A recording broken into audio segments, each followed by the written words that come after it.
Ladies and gentlemen, welcome back to another episode of The Intelligent Moron with Alex Silva.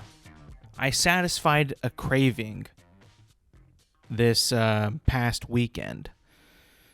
A craving that I've been having for months now. Months. I went to go see a movie with my brother and some friends. Not a new movie, but a re-release. And not just any re-release. We went to go see Avatar. Not The Last Airbender. No, not that one. Wrong Avatar. I'm talking Blue People Avatar. The movie from 2009. I believe still the number one grossing movie of all time.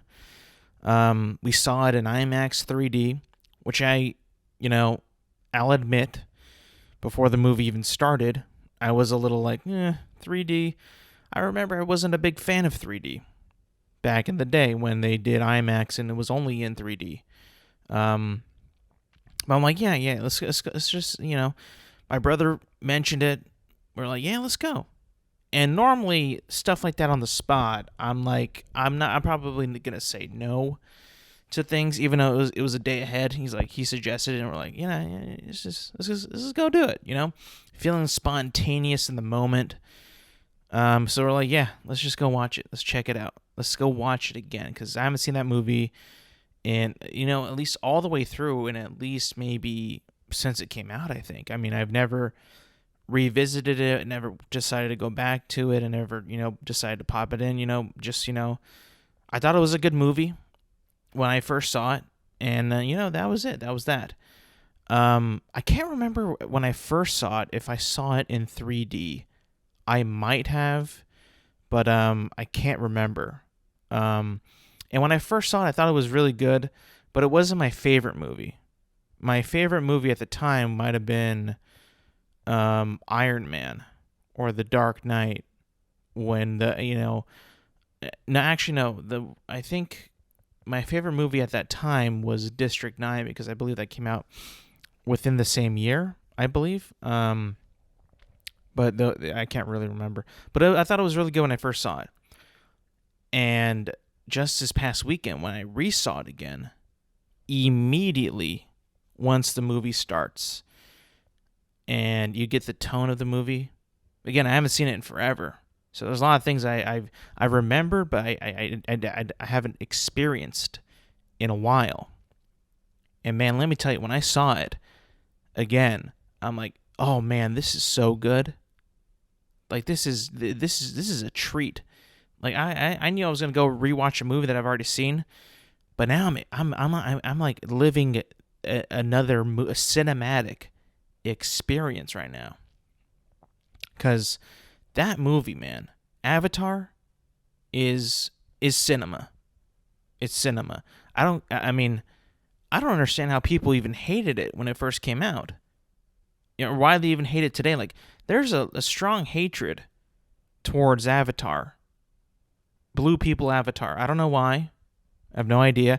Maybe just the look of it pisses them off. It's like, you mean the blue people?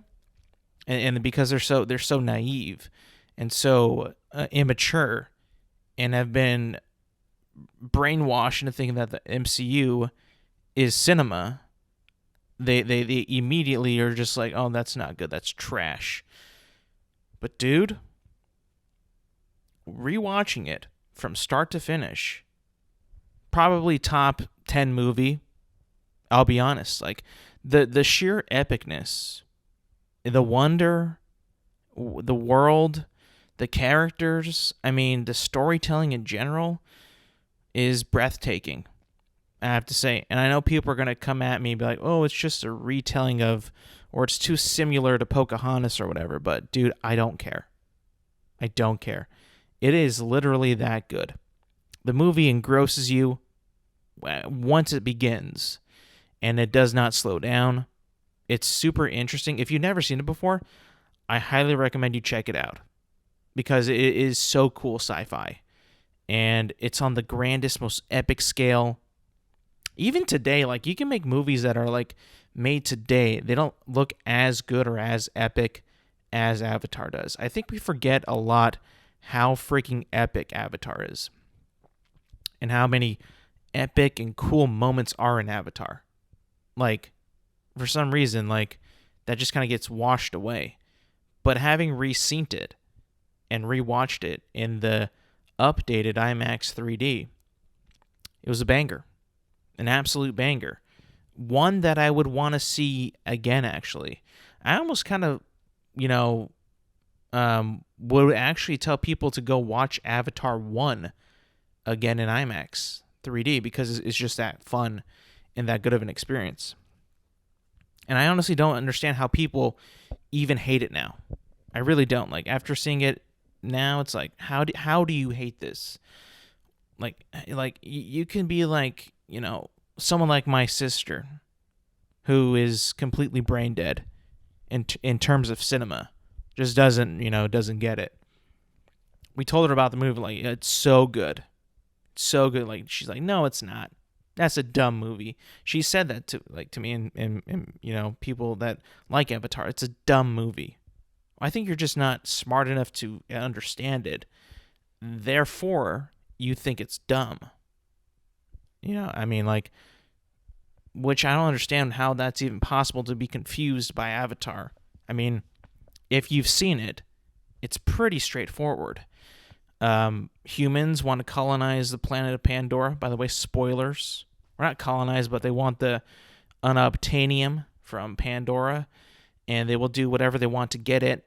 And the Na'vi don't want to give it up, and the humans want to build a connection with the Na'vi, so they send in these people, and Sam Worthington is part of it, and Jake Sully's and Bingo Bango Bongo, they fall in love. Sam Worthington and Natiri, and bang, he's all in on the Na'vi now, and he's like, you know what? I'm gonna defend you boys against the wrath of humanity, and we're gonna beat these fuckos. It's pretty straightforward. So I don't understand how anybody wouldn't get it or understand it. And by the way, it's like it's filled with it's like eye candy. Like, the movie's just gorgeous to look at, even though it's more than 10 years old. Like, I know when I was watching it, and I know it's been updated for 4K and all that.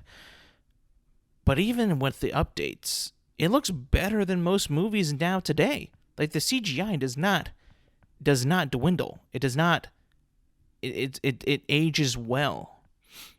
And it's like, oh man, I remember when movies were just freaking awesome to watch and just fun to just get lost in. Like, Avatar's a movie you get lost in. You don't take any of your daily life problems into Avatar.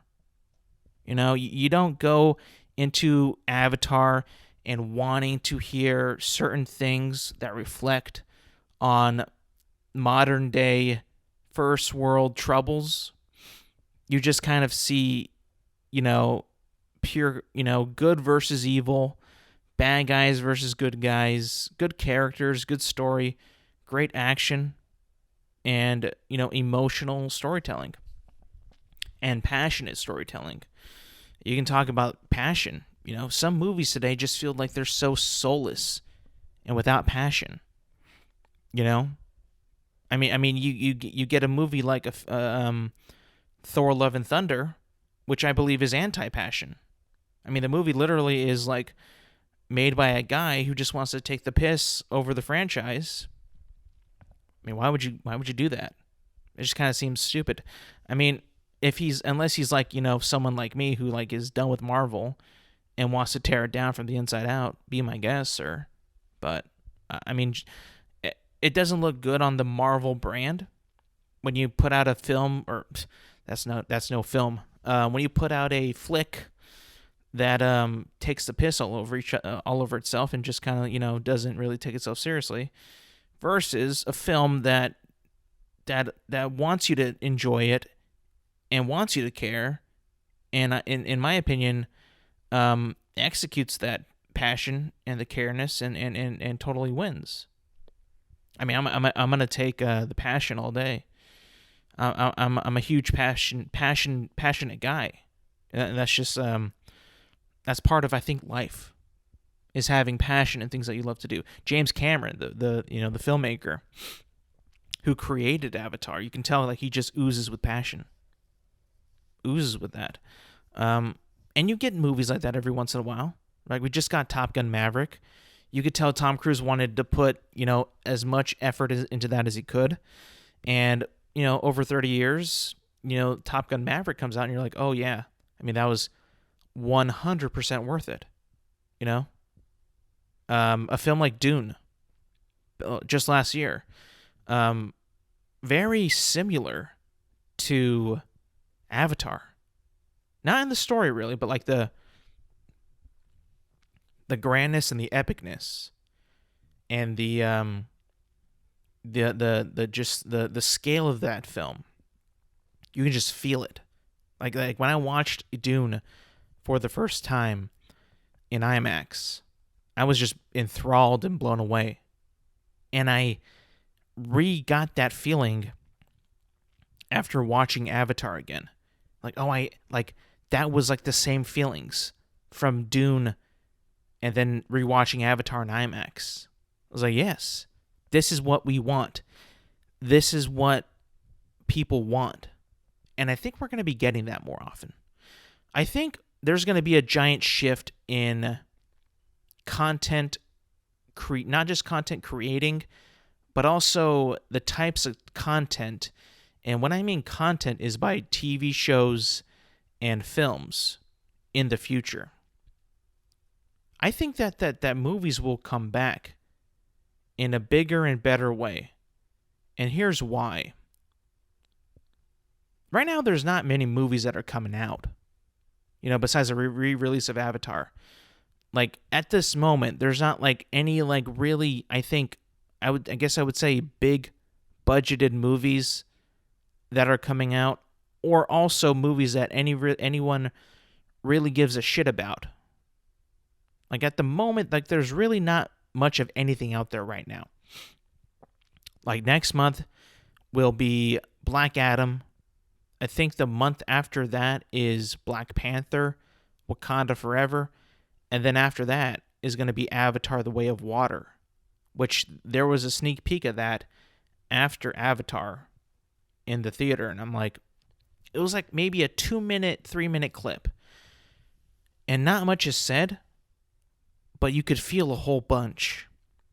Yeah, like I was able to feel what the scene was trying to convey. I won't say it because it could potentially be a spoiler. I mean, you would have had to see an Avatar in IMAX 3D to see it, I believe. But those of you who have seen it and are listening right now, you're probably in the camps of like two people. Like, oh, it was cool. But if you have a cinematic eye like I do, not to trying to say that I'm better than any of you, but I can just kind of see things. I don't know. It moved me. The scene that they showed for Avatar 2 just moved me. Right? It was very simple, but it conveyed so much emotion and feel that I was just like, oh yeah, baby. I can't wait for December now. Because if I'm going to get more of that in Avatar 2, and that'll be more of course, a complete story that I will be able to experience, I mean, bring it on. Bring it on. But back to the point of like content and what people thirst of, what people want, I believe, is a story that not only looks good, we got the effects, the visuals, the action scenes, the choreography, the good acting, of course. Performances matter. I want to believe in the characters and in their situations and in whatever they're, thrust upon. But also I want to be able to feel something when I watch it.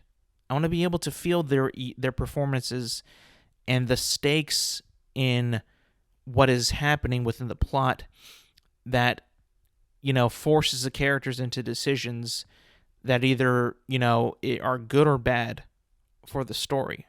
Hopefully good. We all want it to be good. But I want to feel that. And a lot of media right now that I consume, and particularly like the big budget stuff, like Marvel, I would say. Marvel has taken a nosedive when it comes to emotional feel in their films. It's a lot of popcorn and candy, and it looks good for the most part. I mean, I've also seen like some pretty bad Marvel CGI in the past, maybe year and a half. We can all agree that it's just not as good as it used to be. And I think that's also kind of in the department of the writing. I could care less about Thor: Love and Thunder, Moon Knight, Hawkeye, She-Hulk. None of it is resonating with me at all. I watch it and I'm like, cool, it's done. It's over. I want these shows and these films to leave an imprint on my mind. Like, for right now, for me, House of the Dragon is doing that. Obviously, Avatar just did it. Top Gun has done it. Dune has done it. I want to be able to feel the passion within the filmmaker and then the TV show creators. I want to feel that. I don't want it to just feel like such a corporate thing that it's just hitting on the cultural things, and it's almost like it's playing towards an algorithm. I don't want that. I think it's just kind of lazy, and it's all like shock value.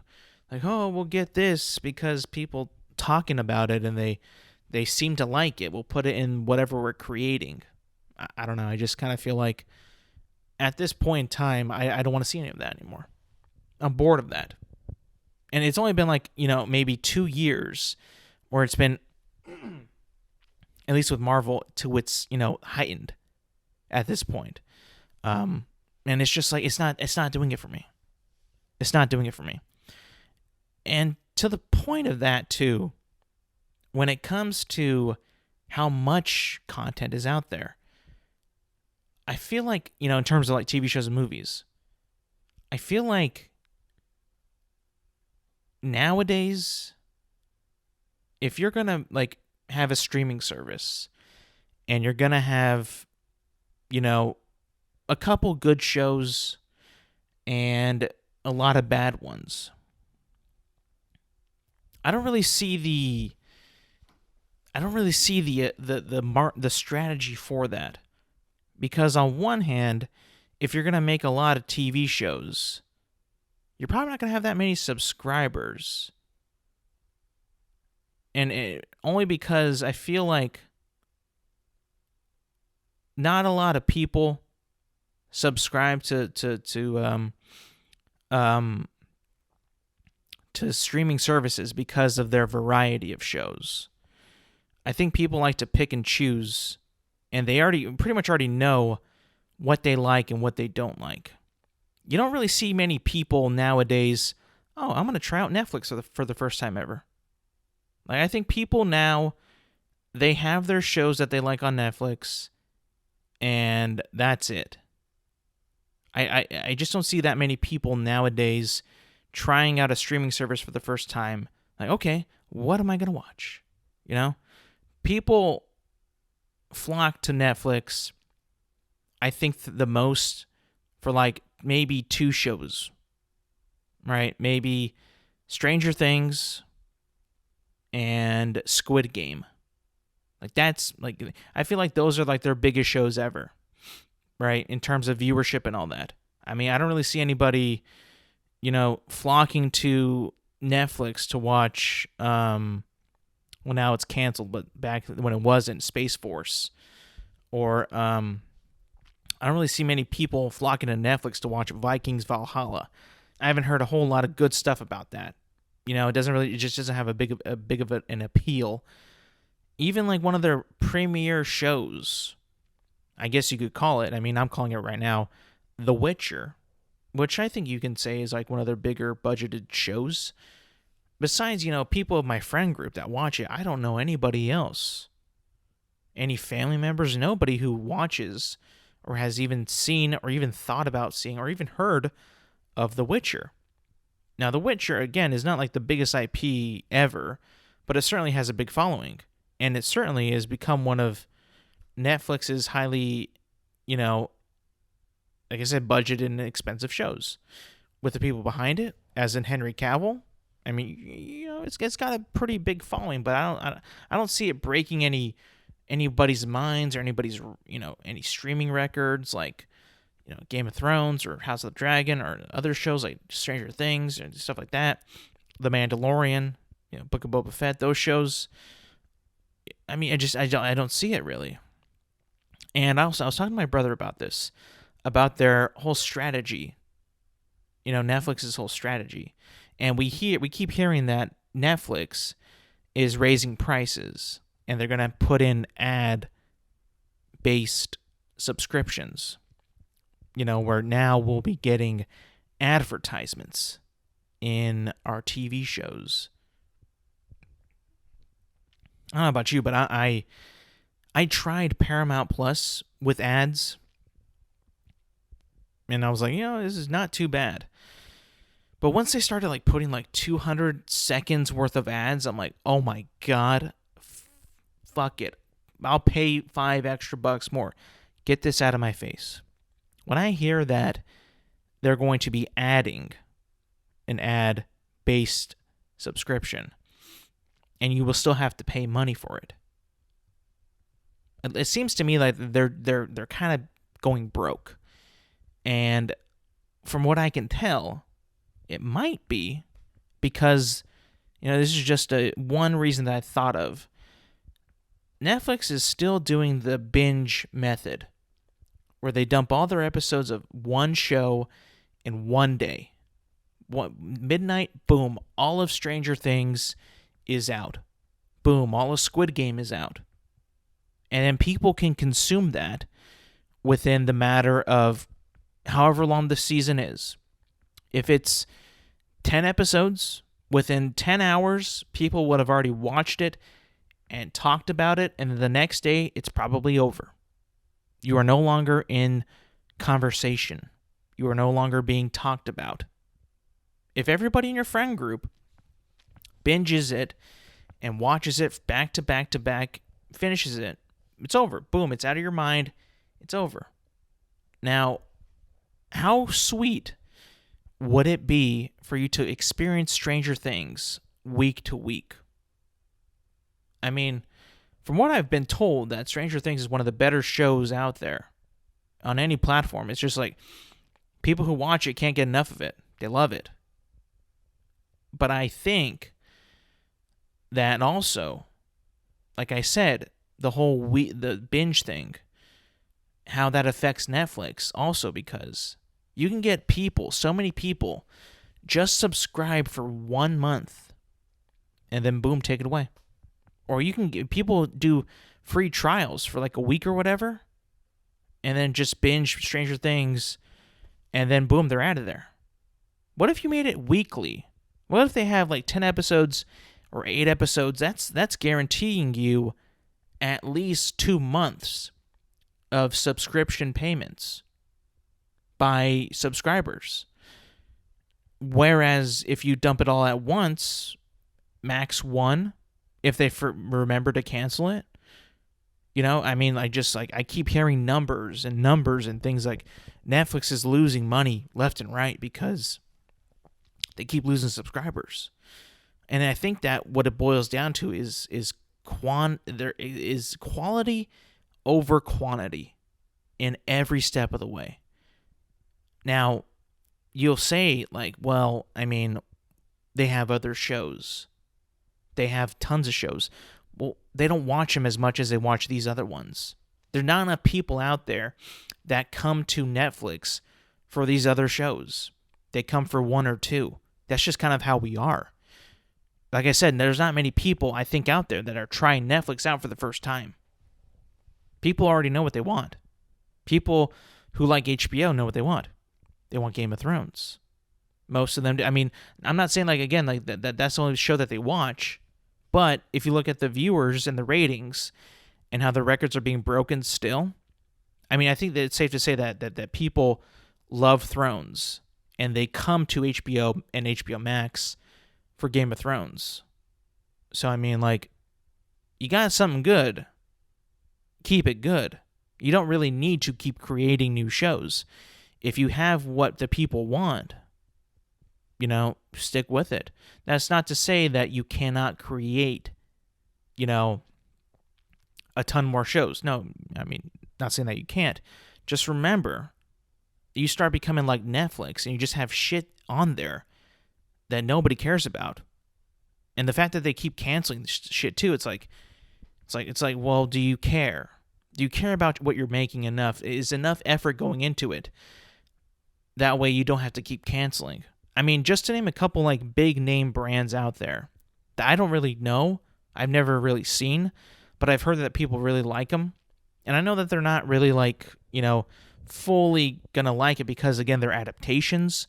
But, properties like Cowboy Bebop and Resident Evil all had big budgeted shows on Netflix, all canceled after one season. I don't understand that.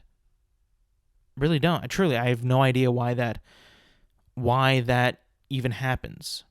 It puzzles me. I mean, sure, there's a couple other shows too that they put out and cancel after one season as well. And I don't really know what that strategy is, because these shows don't, they don't cost nothing to make. They cost a lot of millions and millions of dollars. And it's like, you have so many shows that cost that much money, yet your base, like, subscription is like what, $20, I think, $18 for like the like a premium, pretty good subscription. It's probably not the best one, but like, what people, like the majority of the subscribers are probably paying for. So I don't really know how like any of these streaming services even make a profit, because if you keep making all these shows and you don't get like a super high subscriber count, what do?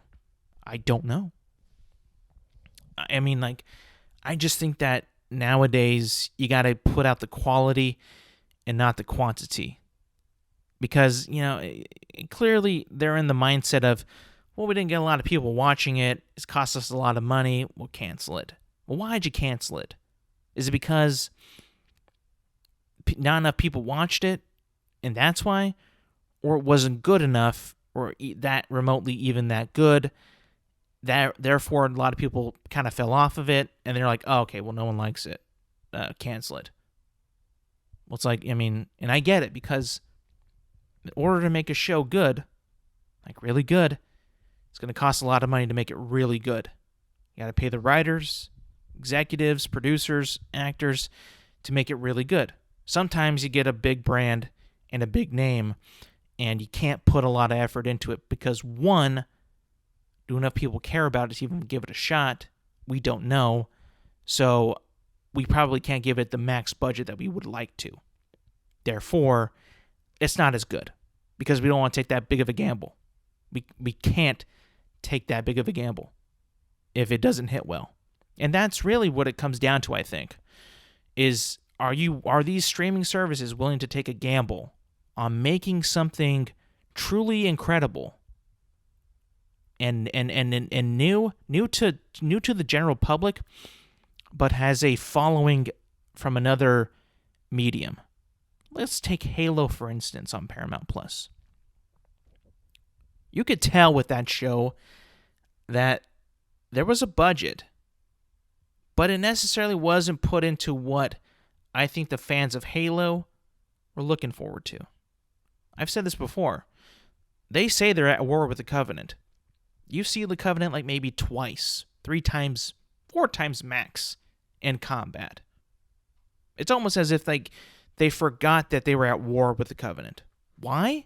Because those wars and those battles eat up that budget. Gobble it up. Therefore, you don't see a lot of Covenant because budget. Also, it's a new show. It's their first season. It's their new take. They went for more of a dramatic, military type movie, which I did like, to a certain degree. I mean, but we got to see the war happen. This is a war show without any war. Therefore, you get a little bit of I wouldn't say the most viewed show in their history of Paramount Plus. I mean, like, just because of me seeing it, me being a fan of Halo, me knowing Halo to a certain degree, and me knowing people that also know Halo to a very certain degree. I just don't see how, like, a lot of people tuned into this show or stuck around with it. I really don't. Which, I did. Want to see what happens. It's decent. I like a lot of things about it, but there's a lot I don't like about it. And that whole I think that whole conversation from not just me, but from everybody who's seen it, the good but not great. Maybe you fell off, not enough people tune in, and then that makes the studios panic, and they get scared. Do we just unplug it now? Do we can it? What do we do? Do we give it a bigger budget to make it what people want? How do we continue with this? And by the way, they're not making a direct profit from the show itself. People watch other things. It's not like you go to a movie where your ticket goes directly, or like at least a 90% of that ticket goes to that film. That's just not how it works. Which kind of puzzles me in a way, because how much longer can we go with streaming services? If people do continue to cancel these things, and if people really do, voice their opinion, and with their wallets, and just stop subscribing because they're not putting out any good shit, what happens with these streaming services? Do they eventually stop?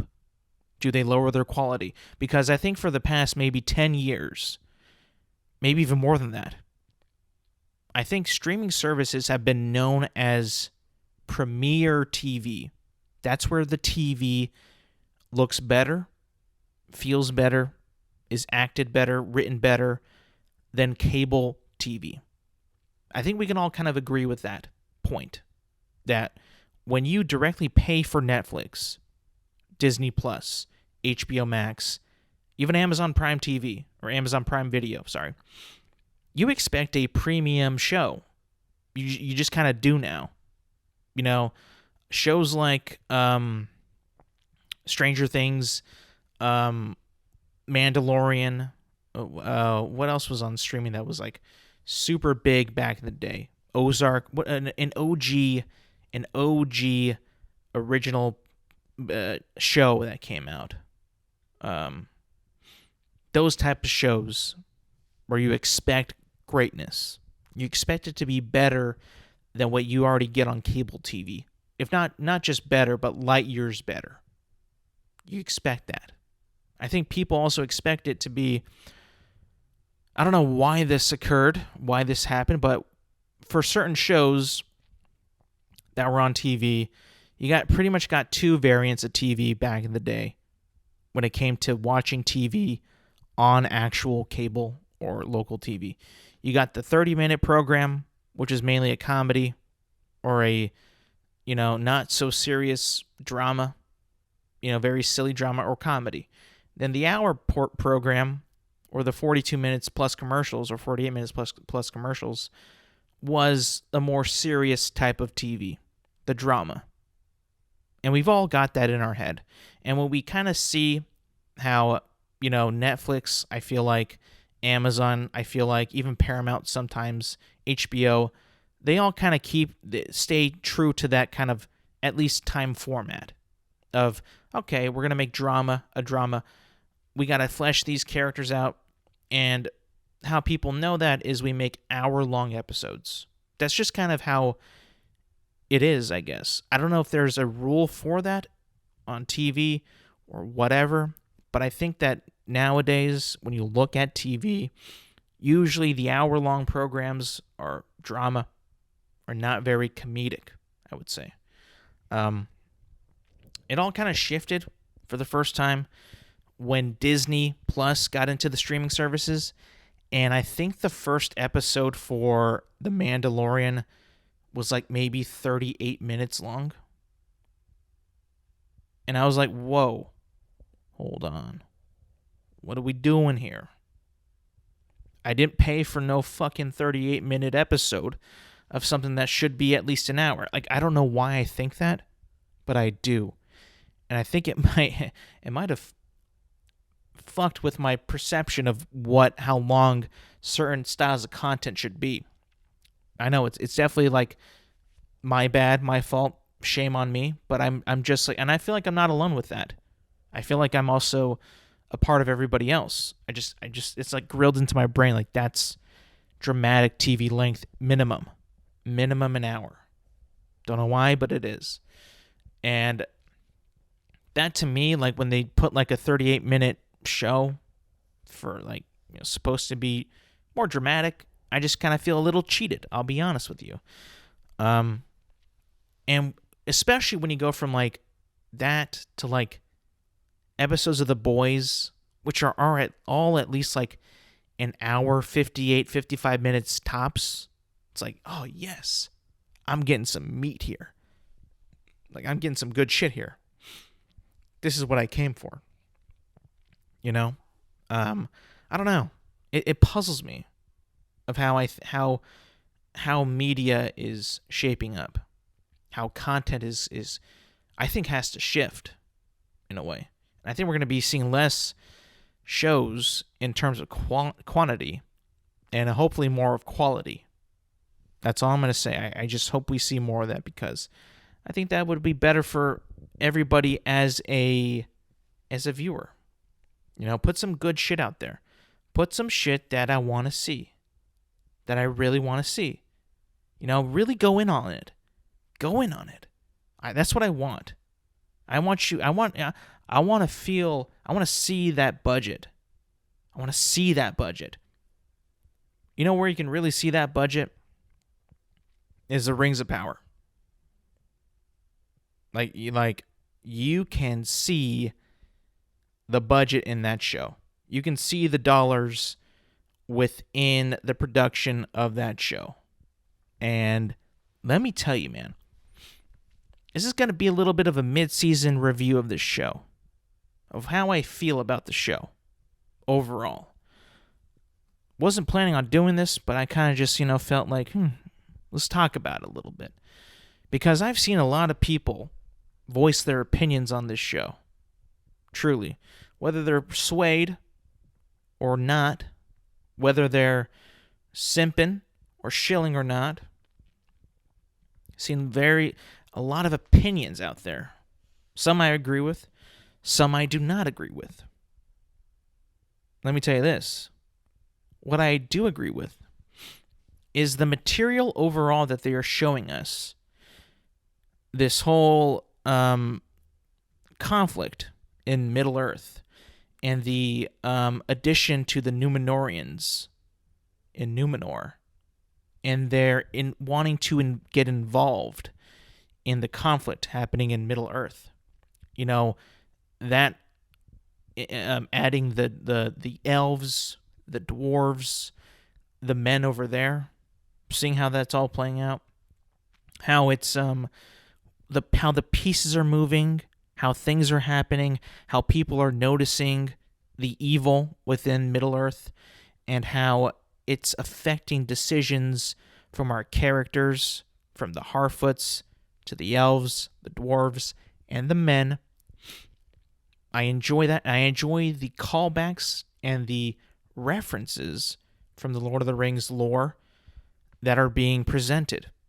I'm like, okay, this is shaping up pretty cool. You got the Númenóreans, the elves, the dwarves, the Harfoots, the stranger, who I think we all think he might be. I don't want to spoil it. I don't want to say it if people haven't seen it. But I think we all might have an idea of who it might become. In terms of Lord of the Rings lore and characters, he's pretty important. I don't know if that's, accurate to the stories or the appendices or lore of J.R.R. Tolkien, and particularly to the point of when this character does appear in the stories and in Middle-earth. I do not know, but it would be very cool. The references to the Balrog, the references to the Light of the Eldar, Mithril. Very, very cool stuff. My one problem is I feel like we're taking way too long to get to some real conflict. At least to see some real conflict. Like, this show isn't Breaking Bad. This show isn't The Sopranos. The drama should not be. I mean, I'm going to sound super stupid right now, but when I think of Lord of the Rings, I don't just want to see, even though it's good, even though that it's good, it's really good. I don't just want to see people talk about what's happening. I don't want to keep hearing about people talking about what is happening and how they're going to fix it. I just, and you can do that, but they're taking way too long to do that. And I feel like it's just like kind of slow. Overall. Now, the newest episode I have not seen yet. Episode 6 I haven't seen yet. I think there's going to be some pretty big stuff going on. But all the way up until episode 5, I've really enjoyed the story, but it's just taking too long to get there, I feel like. In my opinion. I just feel like it's like the past 4 episodes, I think that really could have been like made into one episode, and then we'll be on our way. But it was broken up into 2, and it's like, okay, I mean, it's good shit, don't get me wrong, the stuff in there is good, but now you're making me salivate. Like, I really want to see what I expect from a Lord of the Rings TV show. Battles, terror, orcs, evil. We've been seeing that in glimpses, but not fully fleshed out yet. It hasn't fully arrived yet, which I feel like it is coming. But again, I just wish it would come sooner. Because I think if it comes sooner, then people talk about it more, then people are more confident about it, and then I know it's greenlit for more seasons, but I don't want it to have like this sour taste of like the show it drags, or it just takes too long, because then that's not good for people who want to come in and to maybe give it a shot. It's just not, At some point, you got to root for people to come and watch your show. Why? Because it supports the creators. And look, I mean, like, I'm not the one to tell you that, you got to watch what I watch because what I watch is good shit. And I feel like we all kind of have that opinion sometimes, or that at least that mindset that what I watch is good shit. You got to watch some good shit. And that's not what I'm saying. But like, for the writers to feel confident and for the studios to give them a budget, you kind of have to support it, and the best way you can as a person is to tell people to watch it, and hopefully that their standards are either matching you.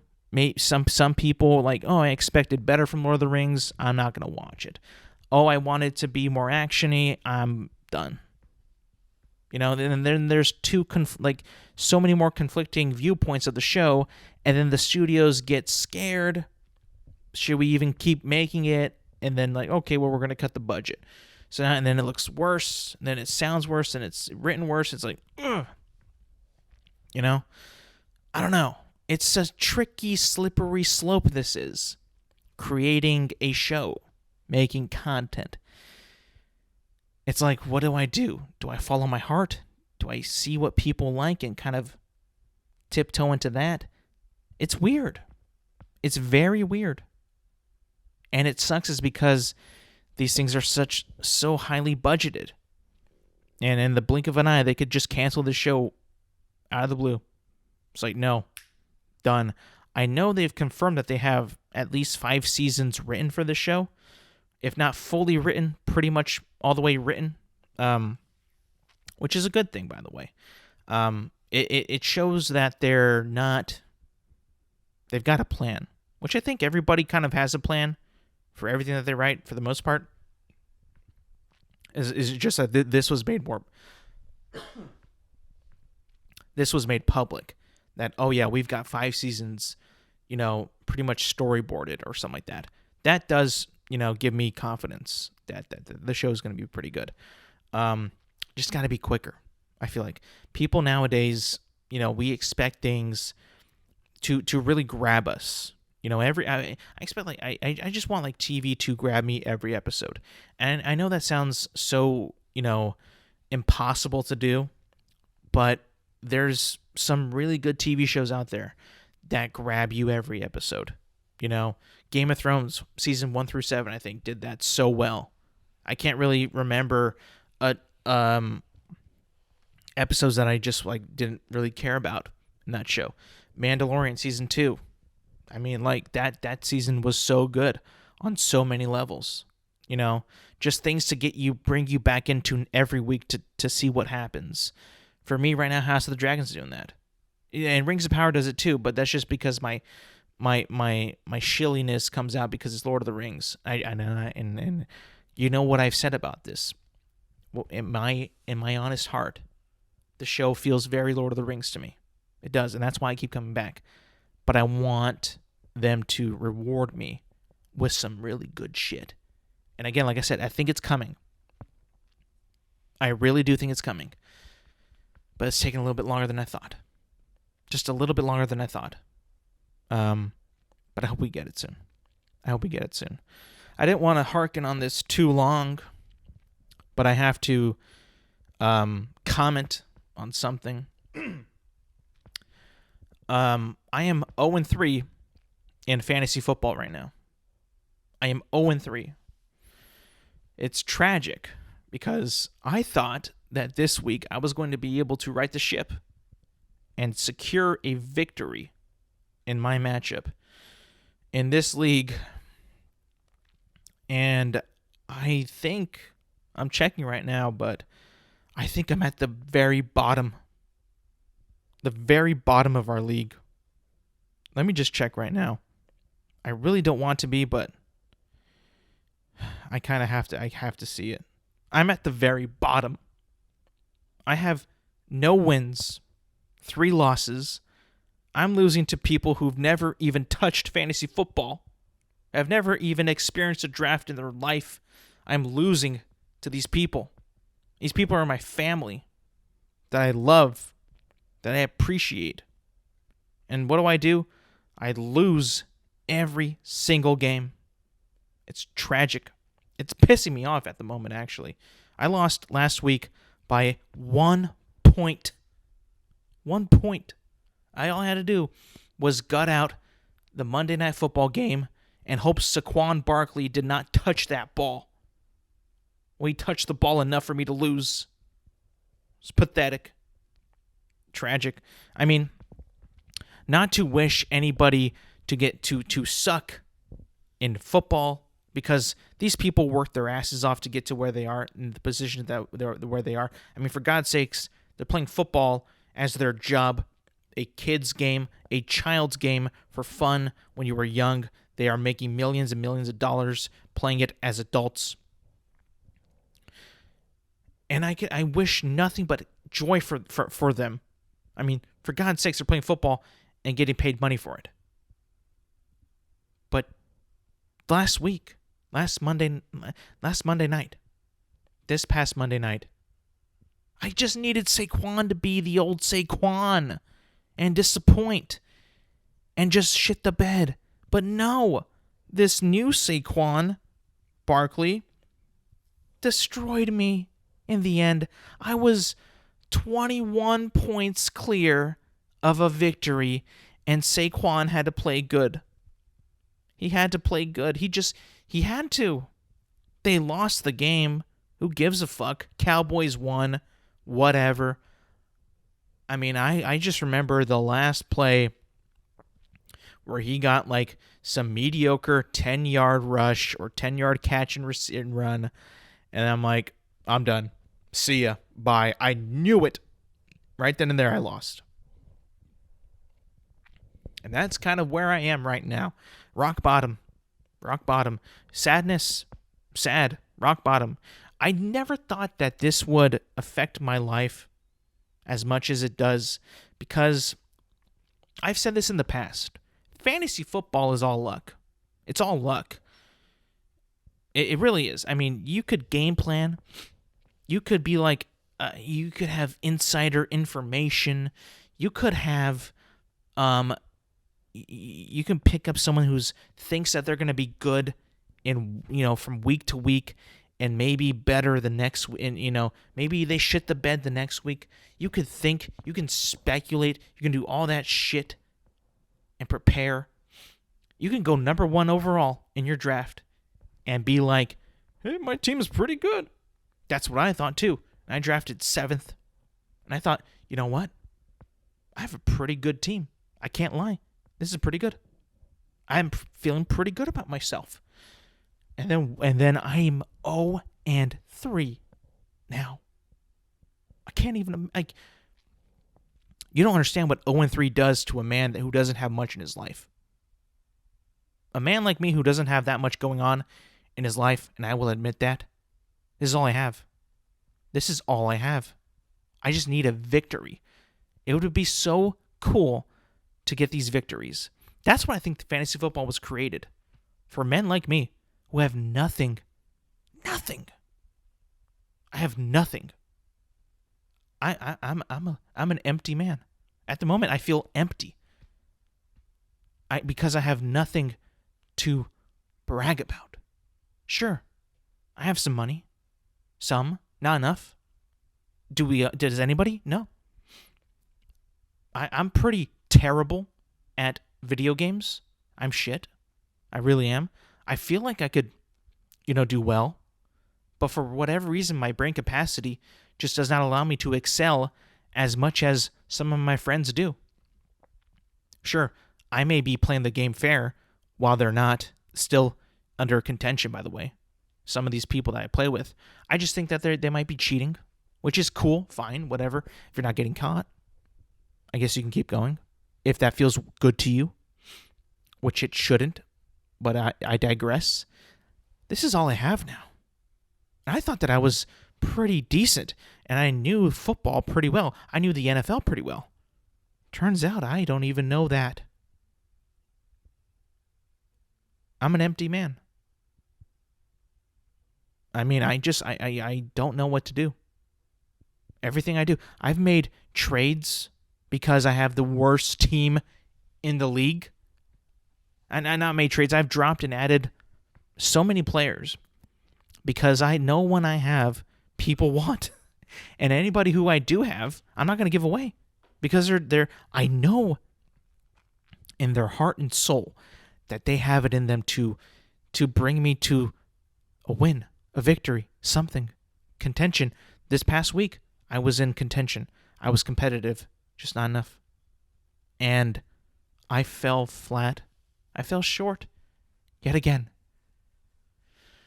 And that weighs on you when you're 0-3 to people who have never played fantasy football in their entire lives and barely do anything in this league. Some people do, don't get me wrong. They do a lot. They make some smart moves. The thing is, I'm not a smart man. So, I've given it my all. I wouldn't be surprised if I don't get a single win this entire season. I truly wouldn't be surprised. It'd be very on brand for a man like myself to lose yet again. But I've been known as the positive guy in every situation that I've ever been in, to be positive. Every situation that I can remember me being involved in, me having a part in, in anything. Sports as a kid, competitions, projects, other activities, working, always positive. Always. That's just been my motto. That's been my thing. But for some reason, and I've been down pretty bad in previous fantasy seasons, But at the moment, when you are 0-3, when you have, like I said, people who've never even played fantasy football, and I have, and I'm losing to them, question your very purpose in this league, in life. They say that art reflects life. I feel like that statement has never been more truer. That statement has never been more truer in the history of it being created. I'm 0-3. If you look at my face, if you look at me, you'd be like, yep, he's 0-3. The person would be like, what do you mean? He's just 0-3. Look at him. He's 0-3. And I can't dispute you. I cannot dispute what you've said. I'd have to take it on the chin. I would have to say, yeah, you're right. I'm 0-3. And then they'll be like, what does that mean? And he'll be like, he knows. He knows what that means. 0-3 is not a good feeling. And next week, I'm projected to win just barely, by the way. I have to win this week. If I don't win this week, I don't want to say that I will give up.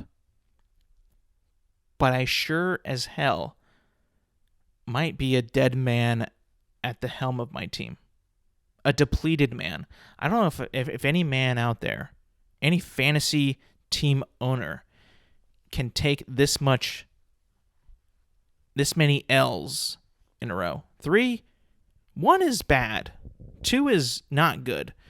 3 calls for maybe therapy. I might need a therapist. Hey, I heard you needed therapy. How are you? I'm Dr. Mike. What seems to be the problem? Well, Doc, there's been a really thing holding me back in my performance and in my social life. It's gotten into my work, my personal life. It's affected everything I do. I don't feel like I matter.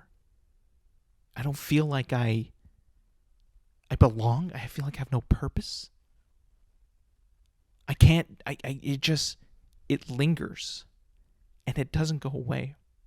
I can't seem to shake it. No matter what I do, what I try, the decisions that I make never work out. They don't pander out. I don't seem to have a way of where I want to be. I know what I want, and I know the goal in my life and my purpose. I just can't seem to find the path to get there. This seems very, very, very interesting. Is it your marriage? Is it friendship? Is it work? Tell me what's causing you this seems to be like painful for you. Like what's causing you this much pain? Doc, it's fantasy football. It's fantasy football. I can't seem to get a win. And it's affected everything that I touch. And I can't seem to shake it. I drafted Russell Wilson and he hasn't done a thing. My receivers suck. I keep getting called, 0-3 to everybody. I have an 0-3 vibe now. Can you help me, Doc? That's what's going to happen eventually if I keep going down this path of losing. See, even my voice cracked. I'm losing in that too. I'm 29 years old and my voice still cracks. It's embarrassing. It doesn't make any sense. I thought that this was over after like 18 years old, 20 years old, and it's still happening. It's been happening ever since I turned, since my voice, I don't even know if it deepened. I'll be honest with you. I don't even know if it deepened. I can't seem to remember the point when my voice deepened, or the period of when my voice changed. I just don't see. That's how much of a loser I am. I don't even know if I even became a man. I'll be honest with you. I still sound like this. My voice cracks. I have no confidence in fantasy football, and that's kind of creeped into my actual life, and I don't know what to do. But I'll tell you what will solve this, I think, if I win this coming up week. If I win, I think I'll be cured. They say that winning cures all. Winning fixes everything. If I report to you back next week and I have not won this fantasy matchup, people who listen who are in the league, just know I might be a dead man walking from here on out. I don't want to be, but I feel like it's coming. I feel like it will be coming. Oh, speaking of coming, this episode is coming to an end. Episode, what was it, 86, coming to an end. We're 4 episodes before we hit 90, 14 before we hit 100. 100 is approaching fast and quick. Here's what I found. As that, I think you guys heard that. That was my watch. My stupid ass watch. Nope, don't you listen. The voice system on these watches, man, they just I wouldn't even be talking to my watch or saying any word that would activate my WATCH. I think you know what word I'm talking about. SIRI. Thank God it didn't pick that up. But that was just annoying. But it's been happening quite a bit, and I have to get the new watch or something like that. I don't know. But anyways, guys, thank you for listening. Thank you for watching.